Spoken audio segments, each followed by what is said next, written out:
Sir अगला सवाल बच्चों का ये है कि जी। थ्योरी और न्यूमेरिकल्स इनका बैलेंस कैसा करें। जी, बहुत बढ़िया सवाल है।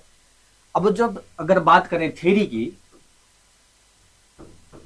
एंड न्यूमेरिकल,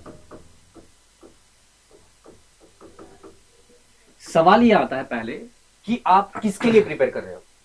क्या आप बोर्ड के लिए प्रिपेयर कर रहे हो, क्या एंट्रांस एग्जाम के लिए प्रिपेयर कर रहे हो। तो बोर्ड्स का पढ़ने का तरीका अलग होता है, एंट्रांस के लिए प्रिपरेशन का तरीका अलग होता है सर। बोर्ड्स में थ्योरी जो है इसमें आपको डेरिवेशन करने पड़ते हैं। एंट्रांस एग्जाम में डेरिवेशन आपको करने की आवश्यकता नहीं होती है। तो डेरिवेशन का जो रिजल्ट प्राप्त होता है, जैसे फॉर्मूले कुछ मिल जाते हैं हमें, तो उस फॉर्मूले का इस्तेमाल होता है एंट्रांस में। तो डिपेंड करता है बच्चों के ऊपर कि वो किसके लिए प्रिपरेशन करना चाहता है, बोर्ड के लिए या फिर एंट्रांस के लिए। तो एंट्रांस के हिसाब से एंट्रांस में हम लोग थ्योरी में से केवल और केवल कॉन्सेप्ट की बात करते हैं। आपने कॉन्सेप्ट को समझना है, आपने डेरिवेशन नहीं करने एंट्रांस एग्जाम के लिए, और न्यूमेरिकल की प्रैक्टिस करनी है एमसीक्यूज के फॉर्मूला। तो मैं आपको बताना चाहूंगा तीन ही चीज है, तीन चीजों के ऊपर फोकस करेंगे तो आपका सारा जो मांजरा है वो सारा क्लियर हो जाएगा। कोई भी आप एंट्रेंस एग्जाम दीजिए, जेई दीजिए, नीट दीजिए, एमएसटी सीईटी दीजिए, आपको तीन चीजें करनी है। पहली जो चीज है वो है कॉन्सेप्ट।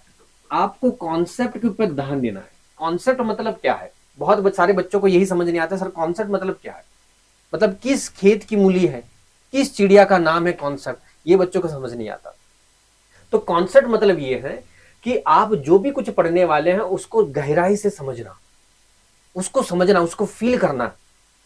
जिन बच्चों ने ज्यादा अच्छे से फील कर पाए, जो ज्यादा समझ पाए हैं, उनके कॉन्सेप्ट बहुत अच्छे क्लियर है। ठीक है, क्योंकि आजकल जो सवाल बनाए जा रहे हैं एंट्रेंस एग्जाम के ऊपर, वो एंट्रेंस एग्जाम में आपका मगिंग जैसा कुछ काम नहीं है।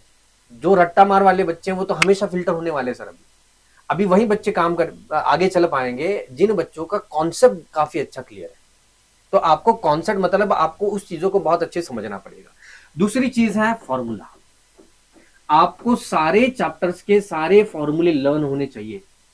बिना फॉर्मूले के आप कुछ नहीं कर पाओगे। मतलब यह है कि अगर आप व्हीकल चलाने वाले, कार चलाने वाले हैं, तो कार में सबसे इंपॉर्टेंट इंजन होता है। बिना इंजन के कार हिलेगी भी नहीं अपनी जगह से। तो ये कार मतलब इंजन का काम करता है फिजिक्स में फॉर्मूले। तो फॉर्मूले पे ही पूरा फिजिक्स बना हुआ है। अगर हम उन्हें ही छोड़ देंगे तो हम कैसे फिजिक्स में न्यूमेरिकल सॉल्व कर पाएंगे। ठीक है, और तीसरी सबसे इंपॉर्टेंट, जब आपके कॉन्सेप्ट क्लियर हो जाते हैं, जब आपके फॉर्मूले लर्न हो जाते हैं, फिर आपको केवल एक ही काम करना है, वो है एमसीक्यूज की प्रैक्टिस। आप चाहे जेई करो तो जेई लेवल के एमसीक्यूज, नीट लेवल के एमसीक्यूज, और अगर एमएसटी सीईटी करना चाहते हैं तो सीईटी के लेवल के एमसीक्यूज की प्रैक्टिस करनी चाहिए। बस बाकी कुछ नहीं करना। These are the only simple things. यही सर सीक्रेट है।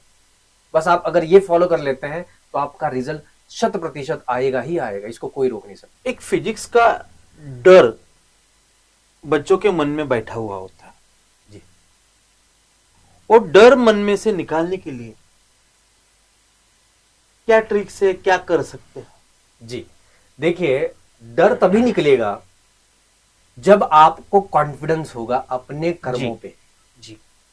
तो आपको पढ़ाई करनी पड़ेगी। आपका कॉन्फिडेंस लेवल तब बनेगा जब आप ये तीन जो मैंने चीजें बताई थी अभी, जिसमें कॉन्सेप्ट है, दूसरा फॉर्मूले लर्न होने चाहिए, और तीसरा एमसीक्यूज की प्रैक्टिस, ये जब आप फॉलो करेंगे तब आपका कॉन्फिडेंस धीरे धीरे बढ़ता जाएगा। जब आप एमसीक्यूज, आपको लगेंगे कि आपके धीरे धीरे एमसीक्यूज सॉल्व हो रहे हैं। जी, मतलब जब तक ये फील नहीं होता है कि मुझे कुछ आता है, तब यस तक वो यस, कॉन्फिडेंस नहीं बढ़ेगा बिल्डअप, नहीं। यस और उसके लिए फिर ये तीन चीजें बच्चों को करना पड़ेगी। यस, एकदम करेक्ट है सर।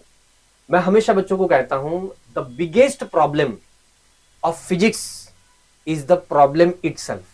या सबसे बड़ा प्रॉब्लम वही है फिजिक्स का, कि जिसमें न्यूमेरिकल समझ ही नहीं आते बच्चों को। और न्यूमेरिकल तभी समझेंगे जब आप उसको फील कर पाएंगे, और जब तक आप न्यूमेरिकल नहीं समझेंगे आपको समझ नहीं आएगा कौन सा फॉर्मूला आपको इस्तेमाल करना है। राइट। तो एक भगवान श्री कृष्ण ने 5000 साल पहले एक सीक्रेट बताया सर। चाहे वो कोई भी हो, चाहे वो स्टूडेंट हो, कोई जॉब करने वाला बंदा हो, कोई बिजनेसमैन हो, कोई भी हो, कोई भी व्यक्ति हो, अगर उसे सफलता पानी है, अगर उसको सक्सेस चाहिए, तो भगवान श्री कृष्ण ने पहले ही बता दिया 5000 साल पहले। तो वो कहते हैं सेकेंड चैप्टर 41 अध्याय नंबर 2 और 41 नंबर का श्लोक है, व्यवसाय आत्मिका बुद्धिर एकः कुरुनंदन बहुशाखा हनंतस्य बुद्धिर अव्यवसायी नाम। सो भगवान श्री कृष्ण कहते हैं अर्जुन को कि 3 चीजें हैं, there are only 3 things Arjun. First, व्यवसाय, व्यवसाय का मतलब होता है बिजनेस। सेकंड चीज बताते हैं आत्मिका, आत्मिका मतलब अवर सेल्फ। और तीसरा बुद्धि, बुद्धि मतलब इंटेलिजेंस। तो ये 3 ही चीजें हैं कि व्यवसाय आत्मिका बुद्धि, मतलब ये कि अगर मान लीजिए स्टूडेंट का एग्जांपल लेते हैं, तो स्टूडेंट के हिसाब से उसका व्यवसाय होता है स्टडी करना जी।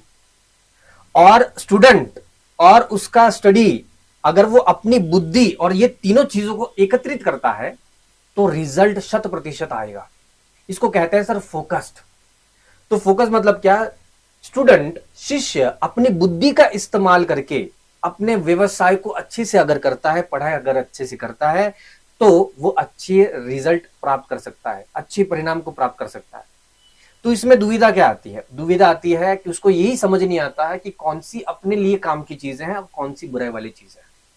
पेरेंट्स बहुत सारे मिलते हैं, पेरेंट्स भी यही, पेरेंट्स का यही एक रोना धोना रहता है, या फिर कंप्लेंट्स कह लीजिए बच्चों के लिए, ये कंप्लेंट्स रहती हैं कि मेरा बच्चा हमेशा मोबाइल में लगा रहता है।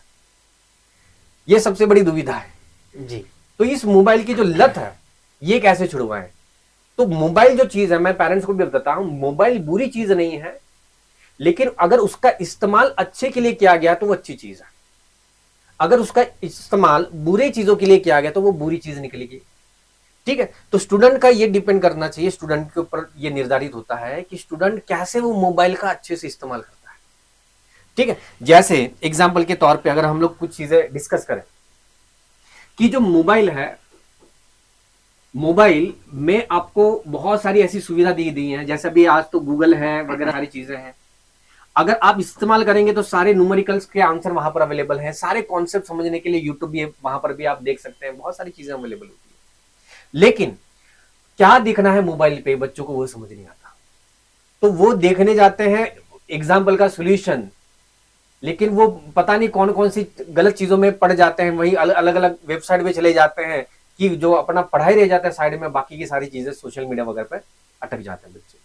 इसीलिए वो कहते हैं ना कि ऑनलाइन से बेहतर ऑफलाइन है, कि जब गुरु आपके प्रत्यक्ष सामने हो तब जो कॉन्सेप्ट क्लियर होते हैं वो ऑनलाइन में क्लियर नहीं होते सर।